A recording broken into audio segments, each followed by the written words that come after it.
ಮಾತುಗಳ ಮಾತನು ಆಲಿಸುತ್ತೀರವೇ ಬಲೆಯನು ಬೀಸುವ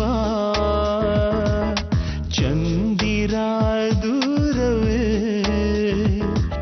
ಏಕಾಂತದ ಈ ಮೌನಕ್ಕೆ ತಂಗಾಳಿಯ ಜೊತೆ ಪುನರ್ವಿವಾಹ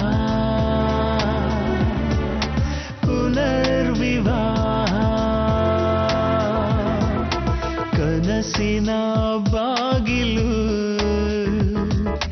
ತೆರೆದಿಡು ಜೀವವೇ ಸಹಚರಿ ಇಲ್ಲದ ದಿನಚರಿ ಭಾರವೇ ಕಣ್ಣಲ್ಲಿಯ ಕೋಲ್ಮಿಂಚಿಗೆ ಆಕಾಶದ ಜೊತೆ ಪುನರ್ವಿವಾಹ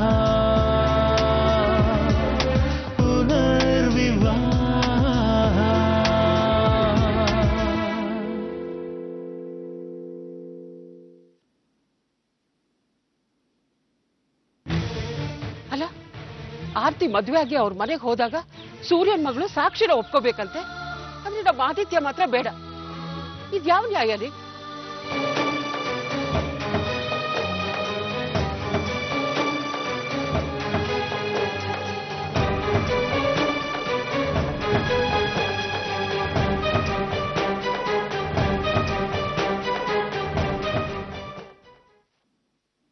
ನಾವು ಗಂಡಿನ ಕಡೆಯವರು, ಅವ್ರನ್ನೇನು ನಾವು ವರದಕ್ಷಿಣೆ ಕೇಳಿದ್ವಾ? ದೇವ್ರು ನಮ್ಗೆಲ್ಲ ಚೆನ್ನಾಗೇ ಕೊಟ್ಟಿದ್ದಾನೆ.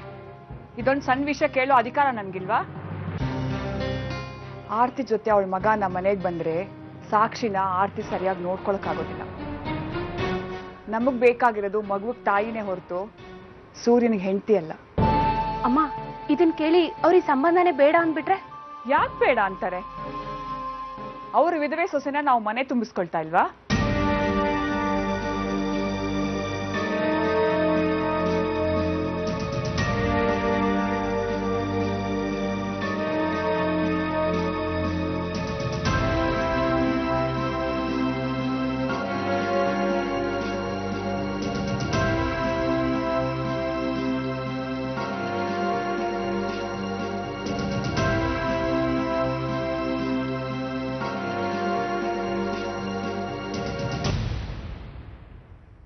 ಶೋಭಾ, ನಾನು ಮತ್ತೆ ಮತ್ತೆ ಅದೇ ಮಾತಾಡ್ತೀನಿ ಅಂತ ಬೇಜಾರು ಮಾಡ್ಕೋಬೇಡ. ಆದಿತ್ಯ ನಮ್ಮನೇಲೇ ಇದ್ರೆ ಏನ್ ತಪ್ಪು?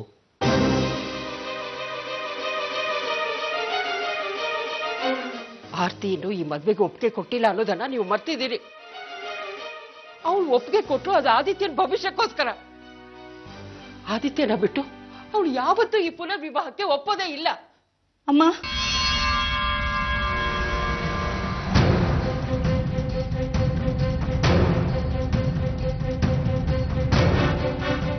ನನ್ನ ಆದಿತ್ಯನ ದೂರ ಮಾಡಬೇಕು ಅಂತಿದ್ದೀರಾ?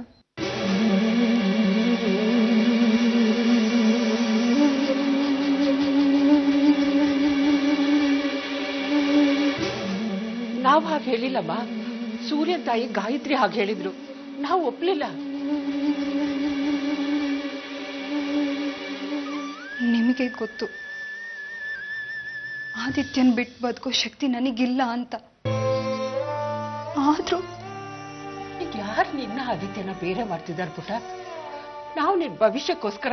ನನ್ನ ಭವಿಷ್ಯ, ನನ್ನ ಸಂತೋಷ ನನ್ನ ಮಗನೇ. ಆದಿತ್ಯ ನನ್ನ ಉಸಿರು ಅಮ್ಮ. ನಿಮಗ್ ನನ್ನಿಂದ ತೊಂದರೆ ಅನ್ನೋದಾದ್ರೆ ಅವತ್ತೇ ಶಶಾಂಕ್ ಮನೆ ಬಿಟ್ಟು ಹೋದಾಗ ನನ್ನನ್ನು ಮನೆಯಿಂದ ಆಚೆ ಹಾಕ್ಬೇಕಿತ್ತು.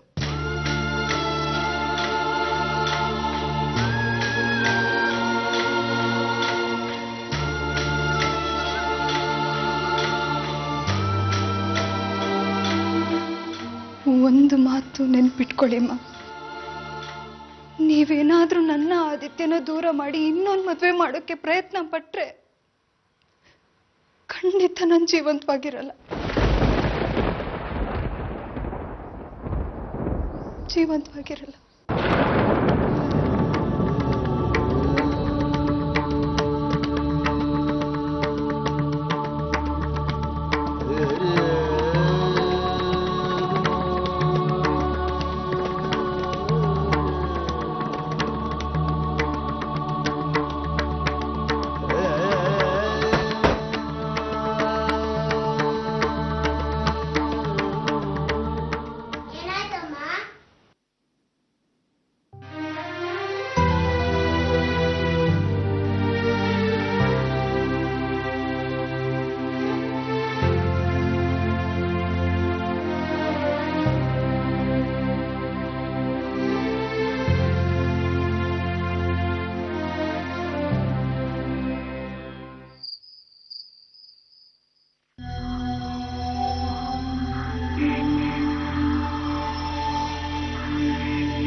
ನಾನು ಸ್ಪಷ್ಟವಾಗಿ ಹೇಳಿದ್ದೀನಿ, ಮದುವೆ ಆಗ್ಬೋದು, ಆದರೆ ಆ ಮಗು ನಮ್ಮ ಜೊತೆಯಲ್ಲಿ ಇರೋ ಆಗಿಲ್ಲ ಅಂತ.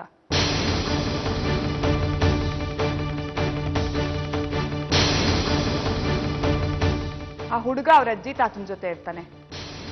ಆ ವಿಷಯನ ಸತ್ಯೇಂದ್ರ ಅವರು ಫೋನ್ ಮಾಡಿ ತಿಳಿಸ್ತೀನಿ ಅಂತ ಹೇಳಿದ್ದಾರೆ.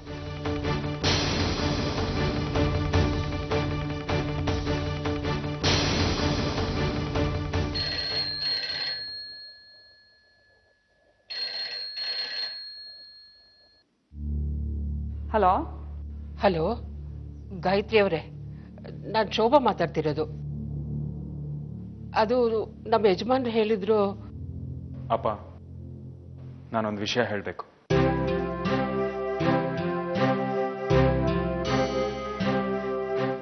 ಯಾವ ಹುಡುಗಿ ತನ್ನ ಮಗು ಸಂಬಂಧ ಬಿಟ್ಟು ಬರ್ತಾಳೋ ಅವಳು ನನ್ನ ಮಗು ಜೊತೆ ಹೇಗೆ ಒಳ್ಳೆ ಸಂಬಂಧ ಇಟ್ಕೊಳ್ಳೋದಕ್ಕೆ ಸಾಧ್ಯ?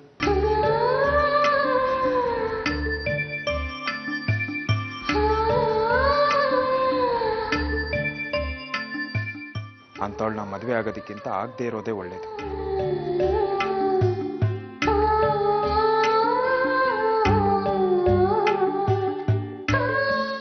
ಸಾಕ್ಷಿ ಅಮ್ಮ ಇಲ್ಲದೆ ಬೆಳೀಲಿ.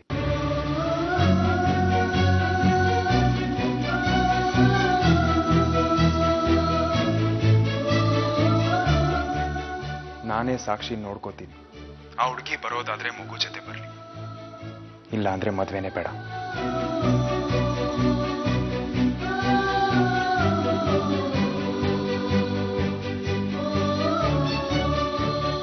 ಸೂರ್ಯ ಹೇಳೋದು ಸರಿನೇ, ನಾವು ಯಾವ ಷರತ್ತು ಹಾಕೋದು ಬೇಡ.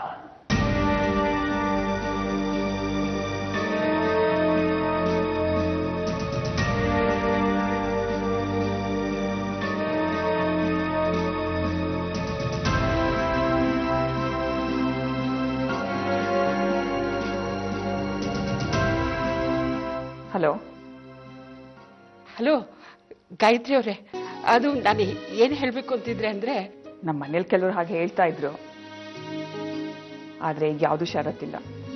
ಹಾಗಾದ್ರೆ ನಾನು ಒಪ್ಪಿಗೆ ಅಂತ ತಿಳ್ಕೊಳ್ಳ? ಆರತಿ ಜೊತೆ ಆದಿತ್ಯ ಬರ್ಬೋದಾ? ಹಾ, ದಿನ ನಿಶ್ಚಯ ಮಾಡಿ ತಿಳಿಸಿ.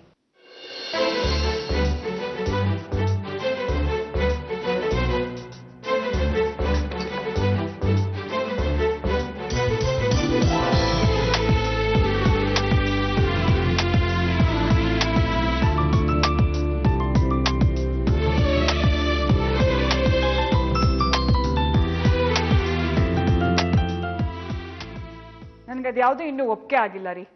ನಾವು ಅದು ಹೇಗ ಮಗುನ ತಲೆ ಬಗ್ಗಿಸ್ಕೊಂಡು ನಡೀತಾಳೆ. ನಮ್ಮ ಮಕ್ಕಳನ್ನೆಲ್ಲ ತುಂಬಾ ಚೆನ್ನಾಗಿ ನೋಡ್ಕೋತಾಳೆ. ಮಕ್ಕಳನ್ನ ಚೆನ್ನಾಗಿ ನೋಡ್ಕೊಂಡ್ರೆ ಸಾಕಲ್ವಾ? ಹೊರಗಿನಿಂದ ಬಂದ ಹುಡುಗಿಯಿಂದ ಇದಕ್ಕಿನ್ನ ಹೆಚ್ಚಿಗೆ ಎಕ್ಸ್ಪೆಕ್ಟ್ ಮಾಡೋದು ತಪ್ಪಾಗುತ್ತೆ.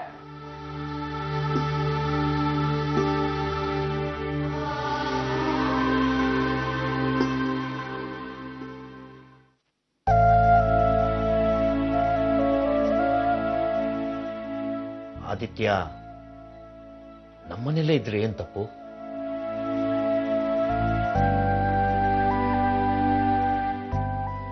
ಆದಿತ್ಯನ ಬಿಟ್ಟು ಅವಳು ಯಾವತ್ತೂ ಈ ಪುನರ್ವಿವಾಹಕ್ಕೆ ಒಪ್ಪೋದೇ ಇಲ್ಲ.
ಹುಡುಗಿ ಇಷ್ಟ ಆದ್ಲಾ? ಹುಡುಗಿ ಇಷ್ಟ ಆದ್ಲು ಅಂದ್ಮೇಲೆ ಮಾವಂಗೆ ಹೇಳ್ತೀನಿ ಮದ್ವೆ ಮಾತುಕತೆ ಬೇಗ ಮಾಡಿ ಅಂತ. 1-2 ವರ್ಷ ಆಗ್ಲಿನಾ? ಬೇಡ ಬೇಡ 3 ವರ್ಷ ಆಗ್ಲಿ. ಅಪ್ಪಂಗೆ ಹೇಳಿ 4 ವರ್ಷ ಆದ್ರೂ ಪರವಾಗಿಲ್ಲ ಅಂತ. ನಂಗೆ ಗೊತ್ತು ಇದೆಲ್ಲ ನಾಟಕ ಅಂತ. ನಿಮ್ಗೆ ಚಡಪಡಿಕೆ ಜಾಸ್ತಿ ಆಗ್ತಿದೆ ಅಲ್ವಾ? ಈ ಪರಿಮಳ ಅತ್ಗೆ ಇರುವಾಗ ನೀವ್ ಯೋಚನೆ ಮಾಡೋ ಅವಶ್ಯಕತೆನೇ ಇಲ್ಲ. ಹುಡುಗಿ ಇಷ್ಟ ಆಗಿದ್ದಾಳೆ ಅಂದ್ಮೇಲೆ 7 ಸುತ್ಸಿ ಮನೆಗ್ ಕರ್ಕೊಂಡ್ ಬಂದ್ಬಿಡೋದೆ. 1 ವಾರದಲ್ಲೇ ಕರ್ಕೊಂಡ್ ಬಂದ್ಬಿಡೋಣ.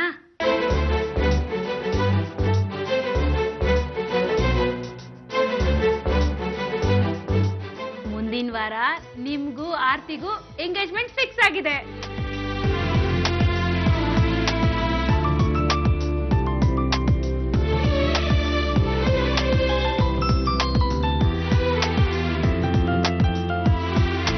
ಬರೆಯದ ಓಲೆಯೊಂದು ಕಿಸೆಯಲಿ ಕಾಯಲಿ ಭರವಸೆ ನೀಡುವಂಥ ಕಿರುನಗೆ ಮೂಡಲಿ ಬಯಕೆಯ ಭೀತಿಗೂ ಬದುಕಿನ ಪ್ರೀತಿಗೂ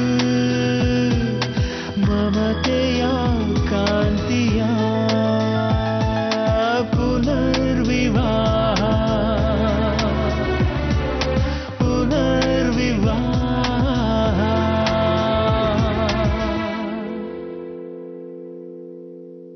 ರೀ, ಸೂರ್ಯ ತುಂಬಾ ಒಳ್ಳೆ ಹುಡುಗ. ಸಂಬಂಧಗಳ ಬೆಲೆ ಗೊತ್ತು ಅವನಿಗೆ. ಅದನ್ನು ಉಳಿಸ್ಕೊಂಡು ಹೋಗೋದು ಹೇಗೆ ಅಂತನೂ ಗೊತ್ತು. ನಮ್ಮ ಆರ್ತಿ ಆದಿತ್ಯನ ಕರ್ಕೊಂಡು ಬಂದ್ರೆ ಮಾತ್ರ ಮದ್ವೆ ಆಗೋದು ಅಂತ ಹೇಳ್ದ. ಗಾಯತ್ರಿಯವರು ದಿನ ನಿಶ್ಚಯ ಮಾಡಿ ಅಂತ ಹೇಳಿದ್ದಾರೆ. ಆದ್ರೆ ಆರ್ತಿನ ಹೇಗ್ರಿ ಒಪ್ಸೋದು?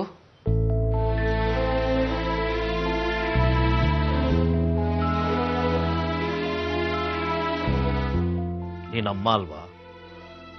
ಸಿಟ್ಟು ಮಾಡ್ಕೊಂಡಿರೋ ಮಕ್ಕಳನ್ನ ಹೇಗೆ ಸಮಾಧಾನ ಮಾಡಬೇಕು ಅಂತ ನನಗಿಂತ ಚೆನ್ನಾಗಿ ನಿನಗೆ ಗೊತ್ತು.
ಪ್ಲೀಸ್ ಶಶಾಂಕ್, ನನ್ನ ಬಿಟ್ಟು ಹೋಗ್ಬೇಡ ಶಶಾಂಕ್. ನನಗೆ ಜೀವನದಲ್ಲಿ ಸಾಧಿಸ್ಬೇಕಾಗಿರೋದು ಬೇಕಾದಷ್ಟಿದೆ. ಯಾವಾಗ್ಲೂ ನಿನ್ ಜೊತೆ ಇರಕ್ಕಾಗಲ್ಲ. ಸಾಧ್ಸು, ಆದ್ರೆ ನನ್ನನ್ನು ಬಿಟ್ಟು ಹೋಗುವಂತದ್ದು ಏನಿದೆ ನಿನ್ಗೆ? ಮ್ಯೂಸಿಕಲ್ ಕಾನ್ಸಂಟ್ರೇಟ್ ಮಾಡಕ್ ಆಗ್ತಾ ಇಲ್ಲ. ಮದುವೆಯಲ್ಲಿ ಅದು ಸಾಧ್ಯ ಇಲ್ಲ. ನಾನು ನಿನ್ ಮ್ಯೂಸಿಕ್ಗೆ ಅಡ್ಡ ಮಾಡ್ತಾ ಇದ್ದೀನ? Please emotional ಆಗ್ಬೇಡ. ನನಗೆ ನನ್ನ ಸಂಗೀತ ಮುಖ್ಯ. ಮದುವೆ ಆಗೋ ಮುಂಚೆ ನೀನೇ ಮುಖ್ಯ ಅಂತ ಅಂದಿದ್ದೆ. ಹೇಳಿದ್ದೆ. ಹಾಗಂತ ಯಾವಾಗ್ಲೂ ನಿನ್ ಜೊತೆ ಇರಕ್ಕಾಗತ್ತಾ? ಪ್ಲೀಸ್ ಶಶಾಂಕ್, ನನ್ನನ್ನು ಬಿಟ್ಟು ಹೋಗ್ಬೇಡ. ನೀನು ಬಿಟ್ಟು ಬೇರೆ ಯಾರಿಲ್ಲ ನನಗೆ. ಅಪ್ಪ ಅಮ್ಮನೂ ಇಲ್ಲ. ಇವಾಗ ನಾನು ಎಲ್ಲಿ ಹೋಗ್ಬೇಕು ಹೇಳು? ಕಮಾನ್, ಇಂಡಿಪೆಂಡೆಂಟ್ ಆಗು. ಅಥವಾ ನಮ್ಮ ಅಪ್ಪ ಅಮ್ಮ ಇದ್ದಾರೆ, ಅವ್ರ ಜೊತೆ ಹೋಗಿರು. ನಾನು ಮಲೇಷ್ಯಾಗೆ ಹೋಗಲೇಬೇಕು ನನ್ನ ಮ್ಯೂಸಿಕ್ಗೋಸ್ಕರ. ನಿನ್ ಸಂಗೀತಕ್ಕೋಸ್ಕರ ಹೋಗ್ತಿದ್ಯೋ ಅಥವಾ ಅವಳಿಗೋಸ್ಕರ ಹೋಗ್ತಾ ಇದೆಯೋ?